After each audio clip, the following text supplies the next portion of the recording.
Phone की घंटी बज रही थी। सुधा ने फोन उठाया। दूसरी तरफ से किसी अजनबी की आवाज़ सुनाई दी। क्या आप डॉक्टर अजय त्रिपाठी के घर से बोल रही हैं? हाँ, आप कौन?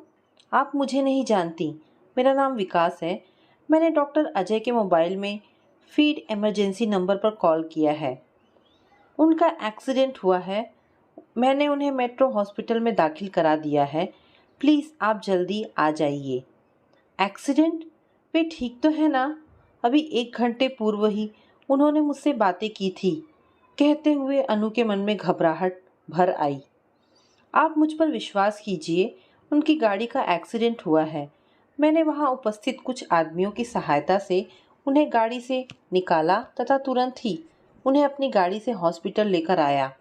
उन्हें इमरजेंसी में दाखिल करवाकर आपको फ़ोन कर रहा हूँ। वह ठीक तो है ना? अनु ने पूछा।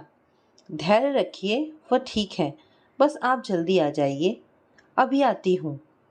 मेरे आने तक उनका ख्याल रखिएगा, कहते हुए उसके स्वर में गिड़गिड़ाहट आ गई थी। जी अवश्य, कहकर उसने फ़ोन काट दिया। मन कह रहा था कि यह सब झूठ है, पर कोई इस तरह की गलत सूचना क्यों देगा? किसी अनहोनी की आशंका से भयभीत उसका मन रोने रोने को हो गया था। मन ही मन बुदबुदा उठी, मेरे साथ ही सदा ऐसा क्यों होता आया है? जीवन में अभी तक हुए हादसे क्या कम थे कि अचानक एक और हादसा? हे ईश्वर, मेरे अजय के जीवन की रक्षा करना। मन ही मन प्रार्थना करते हुए अनु ने पर्स में पैसे रखे तथा दरवाज़ा बंद करके बाहर निकली ही थी कि ऊपर बालकनी में बैठी लक्ष्मी जी ने पूछा, अकेले कहाँ जा रही हो अनु? क्या अभी तक अजय नहीं आए? लक्ष्मी जी की आवाज़ ने उसे सदमे से उबारा था। उसका उत्तर सुनकर वे बोली, रुको अनु, इतनी रात ऐसे अकेले जाना उचित नहीं है। हम दोनों भी तुम्हारे साथ चलते हैं। लक्ष्मी जी की बातों से टूटे मन को आस बंधी।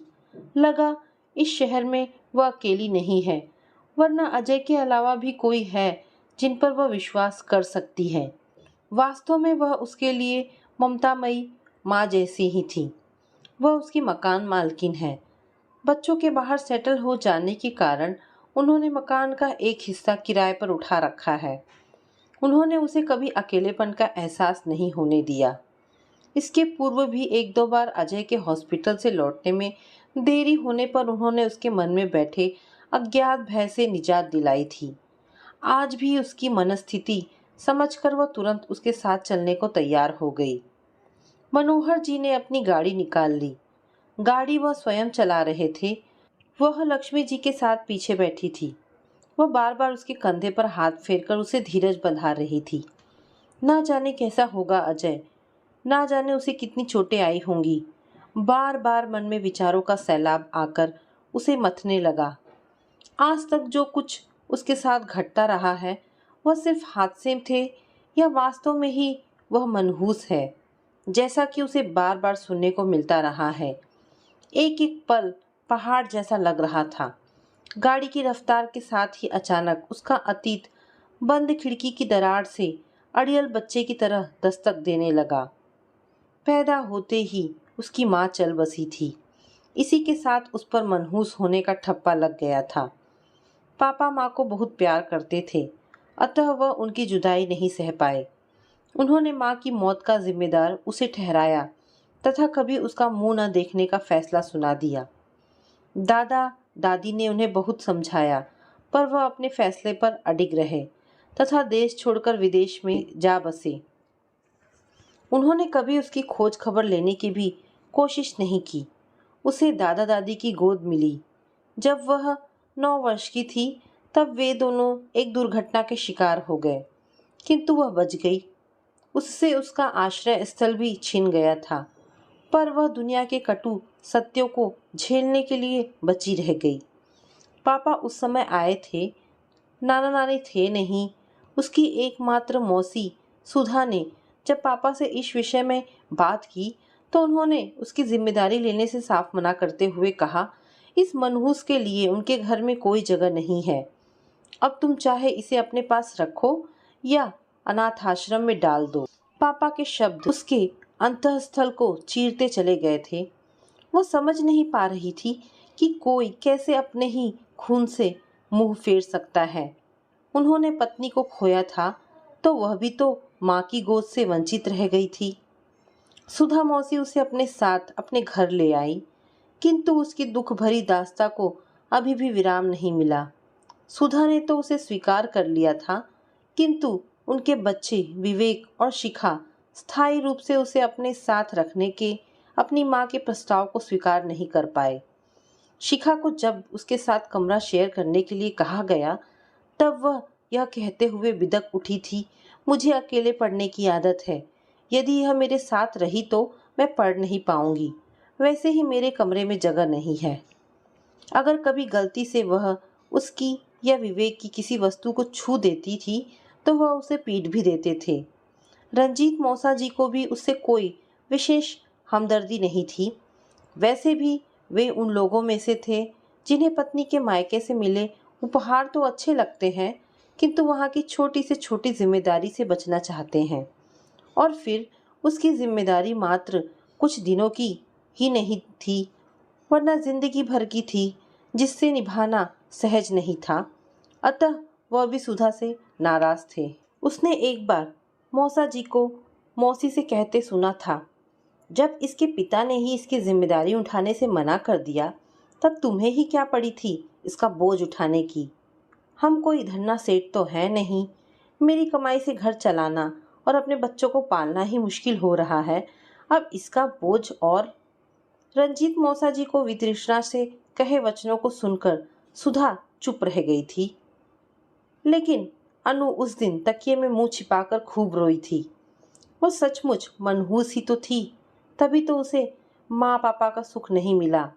माँ तो नहीं रही, पर पापा ने जीवित रहते हुए भी उसे मरा समझ लिया था।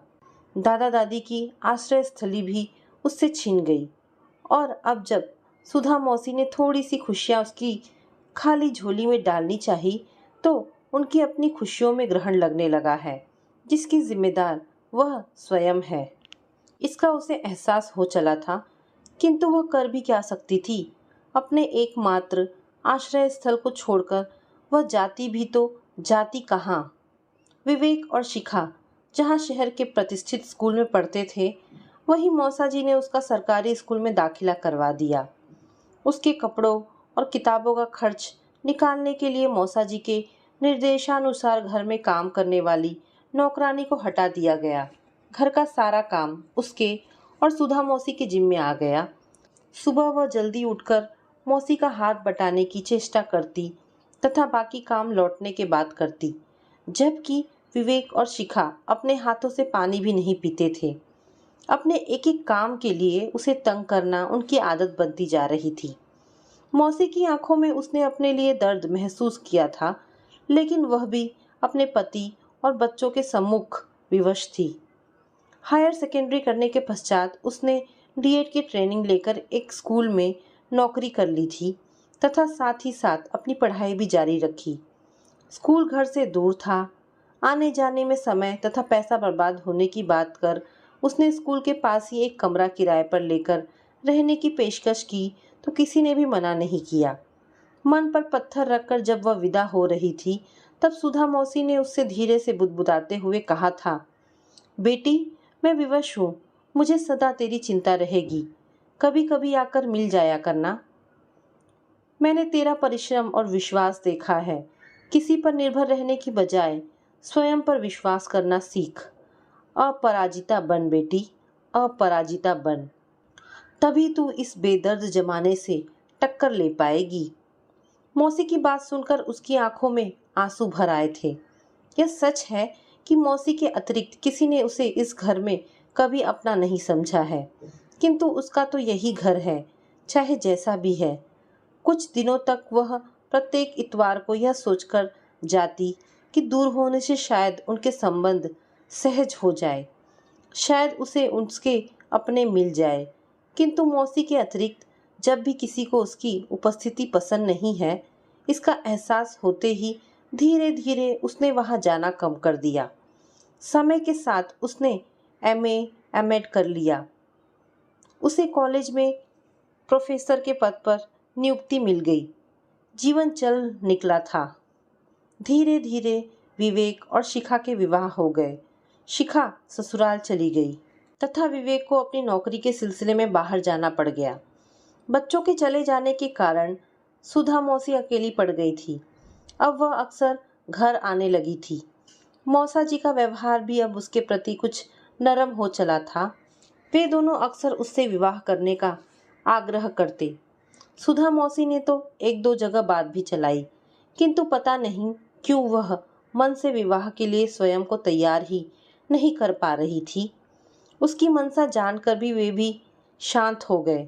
सच तो यह था कि उसने स्वयं को अपनी दिनचर्या में इतना व्यस्त कर लिया था कि उसके पास इन सब बातों को सोचने और समझने के लिए समय ही नहीं था। इसी बीच मौसा जी का देहांत हो गया। विवेक और शिखा आए तथा कुछ दिन रहकर चले गए। सुधा मौसी अकेली रह गई थी। एक दिन वह उनसे मिलने गई तो वह बोली, बेटी, अकेला घर काटने को दौड़ता है, अब तू यहीं आ जा। उनका मन रखने के लिए वह उस घर में, उस आंचल की छांव में पुनः लौट आई थी, जिसे उसे मजबूरी में छोड़कर जाना पड़ा था। उसके लौटकर आने से सुधा मौसी संभलने लगी तथा उनके स्वास्थ्य में भी सुधार होने लगा। सच तो यह है कि घर में सब कुछ हो लेकिन सुकून ना हो तो अच्छा भला आदमी भी अस्वस्थ हो जाता है। फिर सुधा तो पति की मृत्यु के पश्चात न केवल शारीरिक तथा मानसिक रूप से टूट चुकी थी, बल्कि अकेलेपन की त्रासदी भी भोग रही थी। जैसे ही विवेक और शिखा को उसके लौटने का पता चला, वे दोनों परिवार सहित आए तथा उसे और मौसी को खूब खरी खोटी सुनाने लगे। उनके मन में यह डर समा गया था कि यदि वह यहाँ रही तो माँ से मकान और जायदाद कहीं अपने नाम ना करा ले। सुधा मौसी ने उनके आशय को समझकर उत्तर दिया था, तुम दोनों का डर व्यर्थ है। अरे, इसने तो सदा तुम्हारा जूठा खाया है, तुम्हारी उतरन पहनी है, तब भी इसने कभी कोई विरोध नहीं किया, तुम्हारी किसी वस्तु पर अपना हक नहीं जमाया। तो अब जब इसने अपना मार्ग स्वयं अपनी मेहनत के बल पर तलाश कर लिया है तथा उस पर दृढ़ कदमों से चल रही है, तब तुम्हारे इस टूटे फूटे घर पर अपनी नजर क्यों डालेगी? वैसे भी बेटा, जिनके पैर बालू पर जमे रहते हैं, उन्हें ही अपने पैर के नीचे से बालू खिसकने का डर रहता है। मैं तुम्हें यह भी बताना अपना कर्तव्य समझती हूँ कि अनु यहाँ स्वयं रहने नहीं आई है, इसे मैंने बुलाया है। वैसे मुझे तुम लोगों से ऐसी उम्मीद नहीं थी। तुम्हारे इस क्रूर व्यवहार से मेरे दिल को बहुत ठेस लगी है। तुम लोगों ने तो एक बार भी नहीं कहा, माँ हमारे साथ चलो, यहाँ अकेले कैसे रहोगी?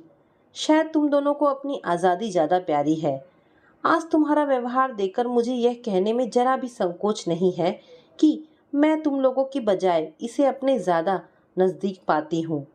तुम तो मेरी अपनी औलाद हो, फिर भी तुमने कभी मेरे मन को समझने का प्रयत्न नहीं किया। यह तुम्हारी अपनी मौसी की लड़की है। क्या तुम इससे प्यार के दो मीठे बोल नहीं दे सकते थे? मेरे निर्णय का मान नहीं रख सकते थे? तुमने सदा पाना ही चाहा लेकिन देना नहीं। अहंकार के वशीभूत तुम यह भी भूल गए कि प्यार एक तरफा नहीं होता। मैंने तुम्हारे प्रति अपनी जिम्मेदारी निभा दी। अब अगर मैं अपनी इस बेटी के प्रति अपनी जिम्मेदारी निभाना चाहती हूँ तो तुम्हें ऐतराज क्यों है? आत्मविश्वास भरे सुधा मौसी के स्वर सुनकर वह तो क्या, विवेक और शिखा भी अवाक रह गए थे। सुधा मौसी ने उस समय तो उन्हें चुप करा दिया था, लेकिन उनके मन में छाई नफरत की तपन को उसने महसूस किया था। वह तो कब की उनकी जिंदगी से निकल जाती, किंतु सुधा मौसी का प्यार ही सदा उसके पैरों में बेड़ी पहना देता था। उसे समझ में नहीं आता था कि विवेक और शिखा उससे इतनी नफरत क्यों करते हैं। उनके प्यार की एक नज़र पाने के लिए वह बचपन में उनके कपड़े प्रेस किया करती थी, जूते पॉलिश करती, यहाँ तक कि उनका छोटे से छोटा काम हंसते हंसते करने का प्रयास करती। लेकिन इसके बावजूद भी वे उससे सीधे मुंह बात नहीं करते। उसे आज भी याद है, एक बार दीपावली पर सुधा मौसी विवेक और शिखा के लिए कपड़े लेने गई तो उसके लिए भी एक ड्रेस खरीद लाई। उसकी ड्रेस को देखकर पूरे घर में जो हंगामा मचा, उसे देखकर वह तो क्या, सुधा मौसी स्वयं स्तब्ध रह गई थी। उसके पश्चात उसे सदा शिखा की उतरन ही पहनने को मिलती रहती थी। यदि कहीं कुछ छोटा बड़ा होता तो सुधा मौसी उसे काट छाट कर उसके पहनने लायक बना देती थी। समय तो गुजर गया था, किंतु खट्टी मीठी यादें उसके जहन में चुभकर जब तब लहूलुहान कर ही जाती थी। इस समय भी उनकी बातें सुनकर उसने जाना चाहा था, किंतु मौसी के प्यार ने उसे रोक लिया था। यह सच है कि मौसी के प्यार ने ही उसका खोया आत्मविश्वास लौटाया था, किंतु यह भी उतना ही सच है कि उसकी उपस्थिति ने उनके हंसते खेलते परिवार में ग्रहण लगा दिया था। इस अपराध बोध से वह कभी मुक्त नहीं हो पाई थी। यही कारण था कि वह अनजाने ही अंतर्मुखी होती चली गई। एक दिन वह कॉलेज से लौटी ही थी कि घंटी बजी। दरवाज़ा खोला तो सामने एक युवक खड़ा था।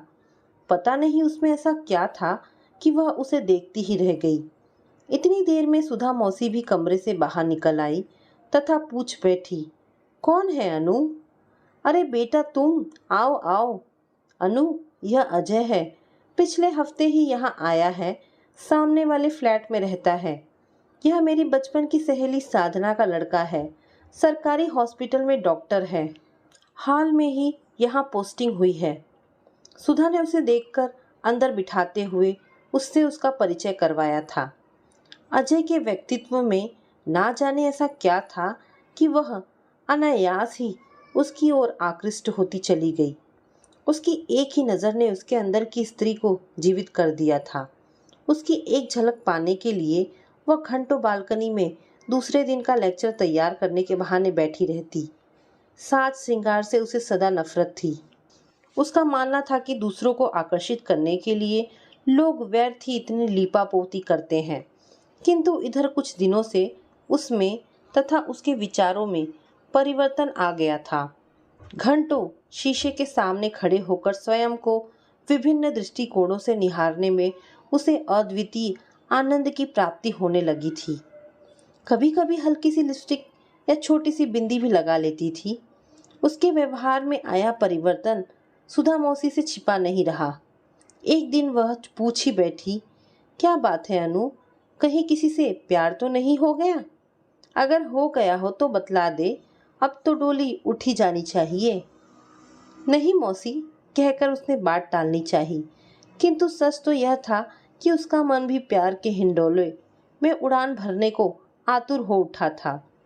अजय का उनके घर आना प्रारंभ हो गया था। मौसी खाने में कोई भी स्पेशल चीज बनाती तो उससे ही अजय को देकर आने का आग्रह करती। पहले तो वह नानुकुर करती रही, किंतु बाद में उसकी एक झलक पाने के लिए अपने उत्सुक मन की खातिर वह सुधा मौसी की बात मानकर जाने लगी। यह बात अलग है कि वह अंदर नहीं जाती, बल्कि सुधा का दिया सामान बाहर से ही देकर आ जाती थी, जबकि वह उनके घर बर्तन लौटाने के बहाने आकर घंटों गप मारता रहता। वह चाह कर भी ज्यादा बातें नहीं कर पाती थी, बस कनखियों से उसे देखकर कभी कभी मुस्कुरा देती। उसे ऐसे देखते पाकर एक दिन अजय ने मुस्कुराते हुए कहा, आंटी, आपकी बेटी गूंगी तो नहीं है? नहीं बेटा, इसकी तो चुप रहने की आदत सी ही पड़ गई है। अब तुम ही बताओ, ऐसे ही चुपचाप रही तो भला आजकल के जमाने में कौन इससे विवाह करेगा? सुधा मौसी ने उसकी ओर देखते हुए मायूस शब्दों में कहा था। मौसी का इतना कहना था कि अनु उठकर अंदर चली गई तथा अजय की आवाज उसके कानों में पड़ी, आंटी, यदि चाहे तो आपकी इस गूंगी बेटी को बोलना सिखा दूं। तुम कहना क्या चाह रहे हो बेटा? मौसी ने किंचित आश्चर्य से पूछा था। आंटी, यदि अनु की स्वीकृति हो तो मैं उससे विवाह करना चाहता हूँ, अजय ने सीधे सपाट शब्दों में कहा था। बेटा तुम यह क्या कह रहे हो? हम क्षत्रिय और तुम ब्राह्मण, क्या साधना इस रिश्ते को स्वीकार करेगी? और फिर तुम्हें यह भी बता देना चाहती हूँ कि अनु मेरी अपनी बेटी नहीं, बल्कि मेरी बहन की बेटी है। मैंने इसे अपनी बेटी समझकर ही पाला है। आंटी, मुझे इससे कोई मतलब नहीं है कि यह आपकी बेटी है या किसी अन्य की, या उसकी जाति क्या है। मैं तो बस इतना जानता हूँ कि मैं उसे पसंद करने लगा हूँ तथा उसके साथ जीवन बिताना चाहता हूँ। यद्यपि सुधा मौसी उसके दिल की बात जानती थी, किंतु फिर भी उन्होंने अजय की इच्छा उसे बताई तो उसने मौन स्वीकृति दे दी। उनकी सहेली साधना ने अपने पुत्र की इच्छा का मान रखा। वह उसे बहू बनाकर घर ले आई। पहली बार उसे लगा कि जिंदगी कितनी खूबसूरत है। अजय ने उसके मन के कोरे कैनवास पर रंग ही रंग भर दिए, जिसमें डूबकर वह सतरंगी आसमान में जा बैठी थी। अभी कुछ ही दिन हुए थे कि अजय का ट्रांसफ़र हो गया। नई जगह, नया सेटअप, बिल्कुल ही मन नहीं लगता था। कहाँ पहले वह अपनी नौकरी के कारण पूरे दिन व्यस्त रहा करती थी, अब एकदम खाली हो गई थी। यहाँ तक कि समय काटना भी मुश्किल लगने लगा। साथ ही सुधा मौसी की भी बेहद याद आती। फ़ोन पर मौसी को अपने मन की बात बताती तो वह कहती, बेटा अब तो मेरी चिंता छोड़ और अपनी घर गृहस्थी में मन लगा। वैसे भी बेटा, आज तक कौन माँ पिता के पास सदा रह पाया है। नौकरी में तो यह सब चलता ही है। सोचकर वह मन लगाने की कोशिश करने लगी थी। तभी ब्रेक की आवाज़ ने उसकी अनवरत चलती विचार श्रृंखला पर भी रोक लगा दी। कुछ देर पहले ही वहाँ शायद कोई एक्सीडेंट हुआ था, इसीलिए ट्रैफिक जाम हो गया था। मार्ग साफ होने पर लोग जहाँ से भी जगह मिलती निकलने की कोशिश कर रहे थे।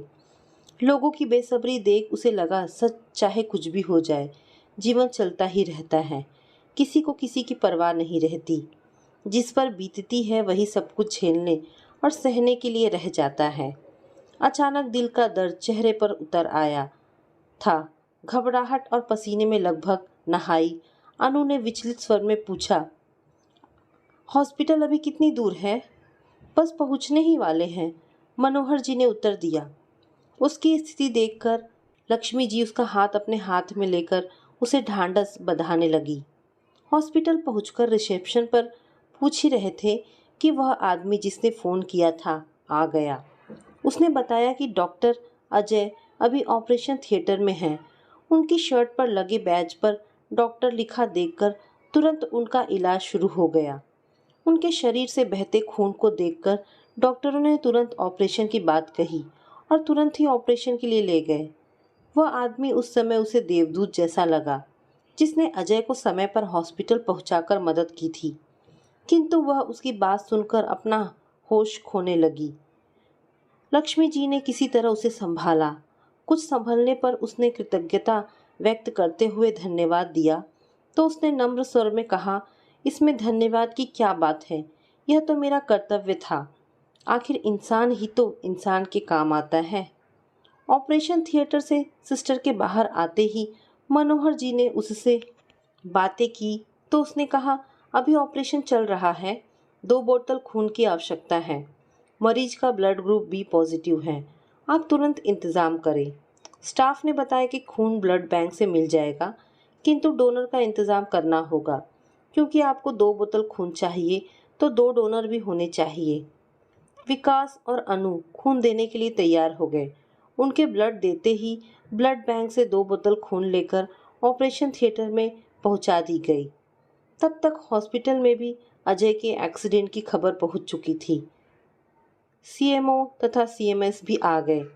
उन्होंने अनु को दिलासा देते हुए कहा, इस हॉस्पिटल में हमारे हॉस्पिटल से ज़्यादा अच्छी सुविधाएं हैं, आप चिंता ना करें, सब ठीक हो जाएगा। लगभग 1 घंटे के पश्चात ऑपरेशन थिएटर की लाल बत्ती बंद होते ही डॉक्टर बाहर आए। सीएमओ और सीएमएस ने उनको सामने पाकर पूछा, डॉक्टर अजय अब कैसे हैं? सर, उनको तो अभी होश नहीं आया है, अतः अभी कुछ नहीं कहा जा सकता। यदि आने में थोड़ी सी भी देर हो जाती तो खून ज़्यादा बह जाने के कारण उनको बचाना भी मुश्किल हो जाता, डॉक्टर अजीत ने उत्तर दिया। डॉक्टर अजय की देखभाल में कोई कमी नहीं होनी चाहिए। सर, आपको तो पता ही है, इस हॉस्पिटल में जो भी आता है वह हमारा अपना होता है, उसकी देखभाल हम अपनों की तरह करते हैं। फिर यह तो डॉक्टर है, धन्यवाद तो हमें इनका करना चाहिए जो इन्हें समय से हॉस्पिटल ले आए। डॉक्टर अजीत ने मुस्कुराकर विकास की ओर देखते हुए कहा, वेल डन मैन, आज हमें आप जैसे लोगों की आवश्यकता है। डॉक्टर अजीत ने कहा। विकास ने हाथ जोड़ दिए। अब तक मनोहर जी ने अनु से नंबर पूछकर अजय के माता पिता तथा उसकी सुधा मौसी को इस दुर्घटना की सूचना दे दी। मैम, आप चिंता ना करें, हम सब आपके साथ हैं। आपकी सहायता के लिए हम एक हेल्पर भेज रहे हैं। कुछ भी आवश्यकता पड़े तो हमें सूचित कीजिएगा।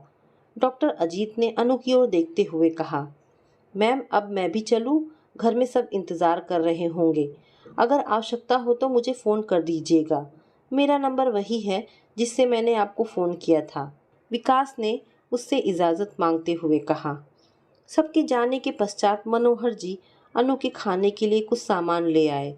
उसके मना करने पर लक्ष्मी जी ने उसे जबरदस्ती खाना खाने का आग्रह करते हुए कहा, बेटी मैं जानती हूँ कि तुम्हारा खाने का मन नहीं हो रहा होगा, लेकिन ऐसे समय में भूखा रहना ना तो तुम्हारे लिए अच्छा है और ना ही तुम्हारी कोख में पल रहे नवजात शिशु के लिए।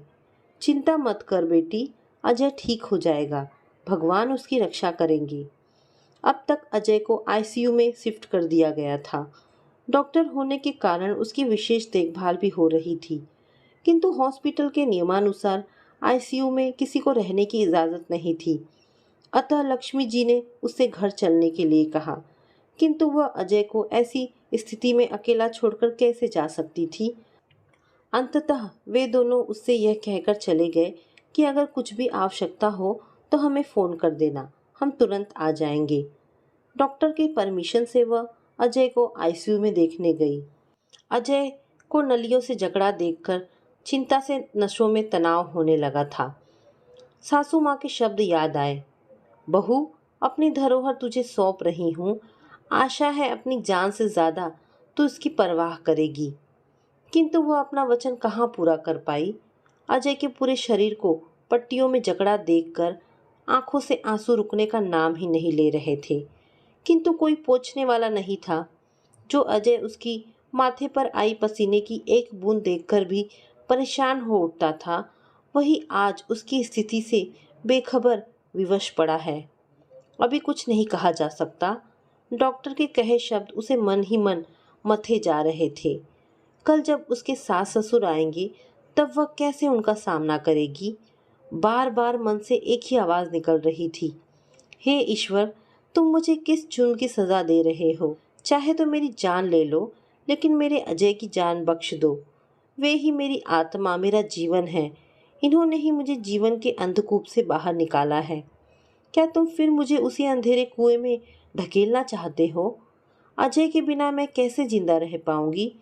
कैसे कोख में पल रहे शिशु की देखभाल कर पाऊंगी? क्या उसे भी मेरे समान किसी के टुकड़ों पर पलना होगा? अचानक एक अस्पष्ट सी चीख अजय के मुंह से निकली। उसे सुनकर नर्स दौड़ी आई। उसे बाहर जाने का निर्देश देकर वह डॉक्टर को बुलाने गई। डॉक्टर आए, चेक किया तथा नर्स को इंजेक्शन लगाने का आदेश देकर चले गए। वो हॉस्पिटल के नियमानुसार आईसीयू के बाहर बने लॉन्च में आकर बैठ गई। पेट में हलचल हुई। उसका हाथ पेट पर गया। अचानक उसे लगा कि आवाज़ आ रही है, माँ घबराओ नहीं, मैं हूँ ना तुम्हारे साथ। तू तो मेरे साथ है, पर तेरे पापा भी ठीक हो जाएंगे, लेकिन तुम तो अपने को संभालो। तुम रोगी तो मैं भी रोने लगूंगा। अभी उसका अपनी कोख में पल रहे शिशु से वार्तालाप चल ही रहा था कि उसके सास ससुर सुधा मौसी को साथ लेते हुए आ गए। उनको देखते ही वह बिलक बिलक कर रो पड़ी। सुधा आंखों में आंसू लिए उसके कंधों को सहला रही थी। उसकी सासू माँ ने उसे दिलासा देते हुए कहा, रो मत बेटी, हिम्मत रख, यह हम सब की परीक्षा की घड़ी है। कल ही मनीष आया है, वह सब संभाल लेगा। सासू माँ के शब्द सुनकर कुछ हिम्मत बंधी, क्योंकि मनीष अजय का मित्र ही नहीं, एक कुशल सर्जन भी है। उन दोनों ने साथ साथ एमबीबीएस किया था। मनीष एमएस करने के लिए फॉरेन चला गया था, जबकि अजय ने सरकारी नौकरी ज्वाइन कर ली थी। यद्यपि वह मनीष से मिली नहीं थी, उसने व्हाट्सएप वीडियो कॉल के द्वारा ही बात हुई थी, लेकिन उसने अजय से उसके बारे में जितना सुना और जाना था उससे उसे कभी महसूस ही नहीं हुआ कि वह अजनबी है। मनीष को उनके विवाह में सम्मिलित न हो पाने का बेहद दुख था। बार बार यही कहता था, यार विवाह तो तूने मेरे बिना कर लिया, लेकिन एक ग्रैंड पार्टी